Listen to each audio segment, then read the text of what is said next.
gauge both. So I'm excited about today's topic though, because um, I am jumping and diving in for our design discussion this month into furniture. So if you see me looking at two different cameras, it's because I'm trying to do um, both Instagram and YouTube at the same time. So bear with me on that. It's my first time trying to do that. But today we're going to jump in and talk about furniture. And this month on Wednesdays, we'll be discussing furniture and kind of going into a what I would call it a furniture checklist, or if you would call it a shopping list for furniture. Most people that I find or interact with typically are only thinking about the aesthetics of furniture. And so I come in contact with this all the time. And aesthetics are really important. I'm not going to deny that. They're valuable. It's something we need to look into for as far as furniture. But we also need to not neglect the fact that there are other pieces or items on our checklist that should be there. So today we're going to target the first item that I deem is really important and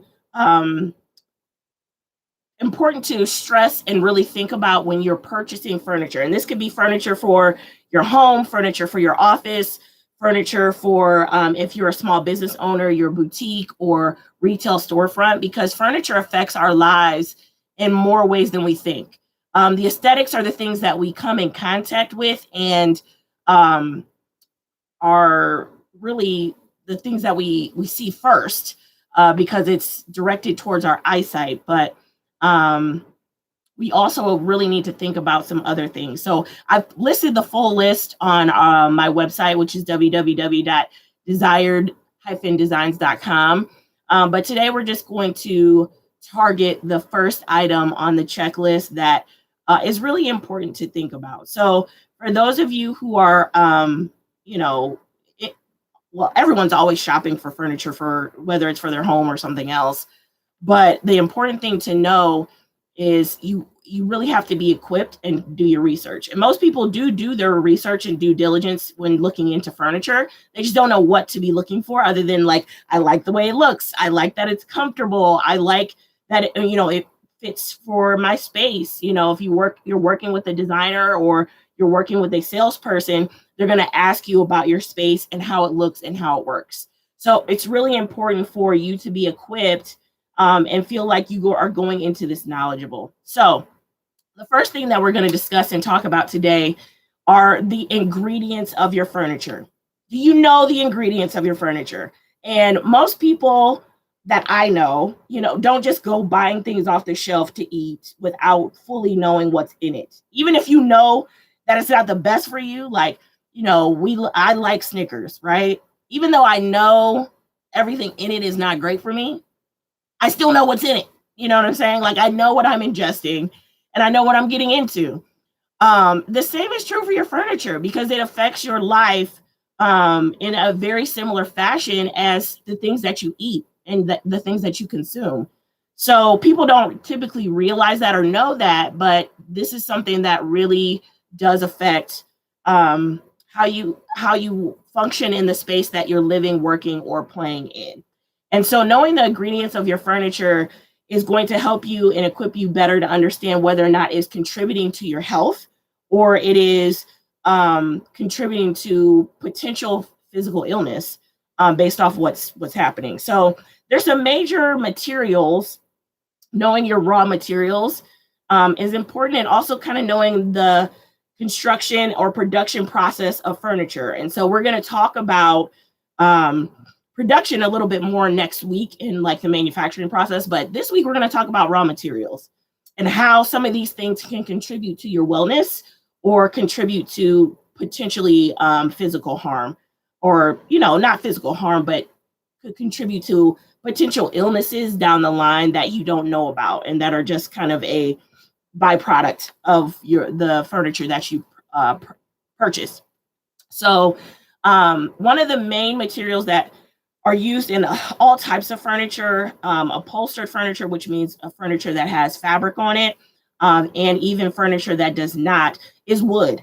Knowing a lot about wood is important. Where the wood comes from, how it's produced, where it locally where it's coming from, are all things that contribute to the health or overall makeup of your furniture. So knowing where wood comes from in the term of where it's forested. So in the design world, there is um, a term that we call sourcing. So where is the material sourced from in order to make your furniture piece, your particular furniture piece? So there is a really a certified body that determines whether or not wood is actually being produced in a or responsibly managed, and that is called the FSC, which stands for the Forest Stewardship Council. And a lot of times you will see that FSC label on tags for furniture or wood, knowing that the wood components in this particular piece is forested in a responsible way, which means that, you know, the company wasn't just going out to whatever forest they chose and chopping down, you know, whatever tree or however they wanted to do it. It was done in a manageable way where they're also planting trees and replenishing and doing it in a way that's going to be the best for the environment. So an FSC label is really important to see, to know that your wood is being sourced in an economically beneficial way. And also knowing where your wood is coming from, whether it's being forested locally or is this something that is happening across the country? Because, you know, as we'll talk about next week, location also matters in your furniture piece. Buying local and sourcing things as local as possible helps your furniture piece because it's not traveling as far, and therefore, you know, picking up traction and having a large carbon footprint, which means, you know, it's using more and more resources, which we'll talk about next week. But knowing these things is really important, and manufacturers have made it easy now where they are starting to, you know, place labels on websites. They're posting this information on tags for the furniture. So this is something that is easier and easier to look for, and manufacturers are being really pushed to make these this information transparent to people so that they know what they're buying. Just like, you know, in the food industry, being more and more transparent about what's actually in our food and what we're ingesting. And so you should be thinking and looking at the same things with your furniture. And I know that people are consuming more and more furniture, especially now with the pandemic and everyone being home. But one of the main things you kind of have to ask yourself, you know, after you've seen that you like the aesthetic or you see how you like that it looks, how is this actually going to contribute to my health in my home or my office, because I spend a lot of time there. Another main thing with especially woods is like staining, and we'll get into staining, and you know, when we get into cabinetry and a lot of different furniture pieces, the glues and adhesives that are used to construct those pieces can often be damaging and very chemically harmful to your body. So the way that those chemicals are then ingested into your body is that they off gas. And so a lot of times with furniture, I have two examples. Most furniture nowadays, other than like wood doors, depending on where you source it from, if it's being mass produced from like companies like, you know, Wayfair, or, you know, manufacturers that are selling through Wayfair or selling through Amazon, depending on what the manufacturer is, a lot of these furniture pieces are made from what we call furniture board. And so I'm going to show you in the camera, it kind of looks like, you know, the typical like particle board, but furniture board is a little bit more sturdy. It has more girth to it. And so when you see that a particular piece, such as like a desk or a bench, or, you know, something that's made out of something that looks like wood and has a veneer on it, typically it's going to have an underlayment of this furniture board. And that furniture board is comprised of, wood particles and glues and adhesives that hold that together.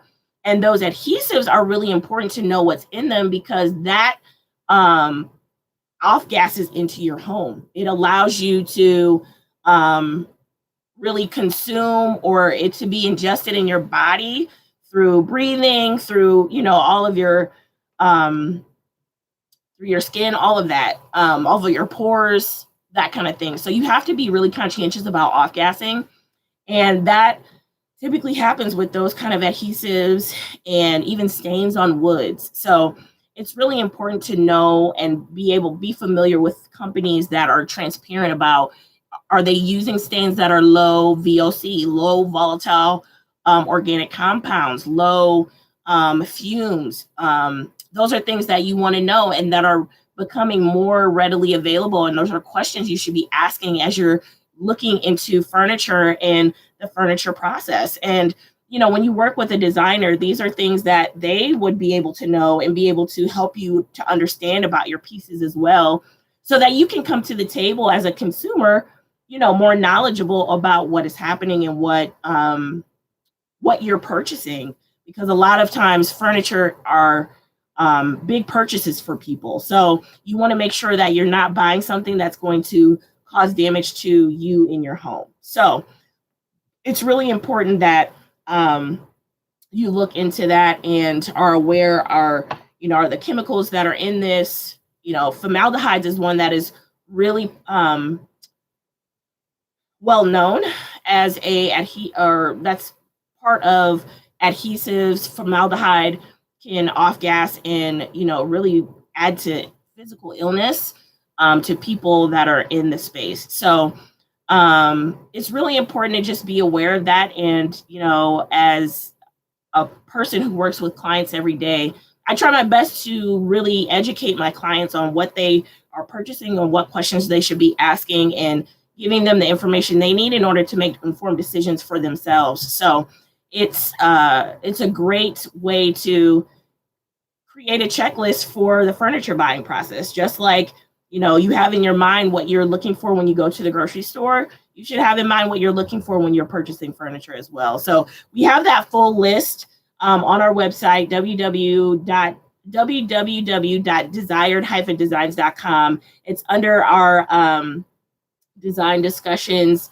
website, and our blog. We put something up every month, and so you can go check that out. But each Wednesday we're going to be talking a little bit more and more about furniture and what's on that checklist and what those bullet points and items really mean. So the next major thing is upholstery and fabrics. So a lot of times with some of the protectants and topical coats that they put on fabric to make them waterproof or more durable, or things that are going to help you to be able to treat and maintain the fabric, sometimes those chemicals can off gas as well. So you have to be very aware as to what is going into the fabric. What is it made of? Is it a natural fabric, such as a cotton, a linen, a wool, or is it a synthetic fabric, such as a polyester and things like that? So knowing what the makeup of your fabric is, and how you're able to maintain it, which we'll talk about later as well, because some of the maintenance processes on certain fabrics also can add to potential chemicals being in your space that are going to negatively affect how you live and breathe and your overall wellness. So it's really important to be aware of that as well. Even to in upholstery pieces, the stuffing. What is the stuffing actually made out of? The webbing, the fill. A lot of times there's standard fills that are in your cushions and your pillows. What are those materials made out of that are really something I'm going to be coming in contact with all the time? So you have to be aware and ask those questions so that you are able to feel like you know what you're getting into. And if you don't know, asking a professional such as a designer will also help, so that you can get those answers and make sure you're spending your money on things that you really want. And so this I see this a lot, and this can be really problematic a lot of times when everyone's buying on the internet, but they're not fully informed what they're getting. I like the way it looks. The size says it works, but is it really a good fit for your home? Do you have people in your home who are more prone to breathing issues? So like asthma and things like that. Those chemicals in the air, that off-gassing, can be detrimental to those type of people that are more susceptible to that. So being very conscientious of that is very important. And so one last thing before I wrap up, I think it's really important to make sure when you are purchasing furniture that you're also aware of, in the end, as far as like the longevity of this piece, is it going to stay with me or not? And we'll talk about that a little bit later in the month. But over time, furniture typically will off gas less. So if you buy a piece of furniture that initially had like maybe formaldehyde in the glue or things like that, over time it actually off gases less and becomes less of an issue. So cheers up to upcycling, because a lot of times when you go and you're purchasing furniture from an antique place, or you're getting furniture secondhand, that's like typically older furniture is going to be a solid wood construction. Those typically are not off gassing as strongly as like new, fresh off the press furniture pieces. So it's important to really know the story of your furniture, know where it's coming from, how it's produced, what the contents are. Just equip yourself as a consumer, or even a business owner. If you're buying furniture for your storefront or for your business or for your office, this is something you're going to be interacting with on a daily basis, and you want to make sure it's contributing to your health and not to your illness or a potential illness, or if you're more prone to illness, that it's making you sicker and it's not helping your space to be contributing to your health. And that's really important, because we're in our space, we're indoors or in spaces or inside almost 90% of our lives. We spend very little time outside. And so these contributing factors really add up over time. And so you want to make sure that you can do as much as you can, just like when you go to the grocery store and you purchase something, and you know what you're eating, you want to know what the ingredients of your furniture is as well. So I hope this was helpful for you guys. We will be back here next Wednesday, 6 p.m., talking about the next thing on the checklist, which is production, manufacturing, and location, how that's important to know as far as your furniture pieces, and why a lot of times, custom pieces might be a tad more expensive, but they are typically more local. And so we'll talk a little bit more about that next week, but I'm so glad you were able to join me this week. Thank you. Please share and come back next Wednesday. I love engaging with you guys. And, if you have any questions, being able to answer those questions about furniture pieces. So feel free to visit me on Instagram or Facebook or our website. Instagram is typically where I'm most active and, can answer your questions. And on Wednesday, we typically post about the furniture piece, the topic that we're going to discuss that evening. So if you have questions about the topic, feel free to, put them in my Instagram comments, or, direct message me. But I love to really share information that I have with people, and be able to educate my clients and educate other people on really things to be able to look out for, so that you can feel more equipped, when you're shopping as a consumer, that you're getting really what you're paying for, and you're not being greenwashed, as they call it, like putting up the right signs, but in the long term, they're really not what they're, cracked up to be. So this is it for this week, guys. See you next week. I hope you have a great rest of the week. It's almost Friday, so hang in there. Wednesday. I'll see you next week, guys. Thanks.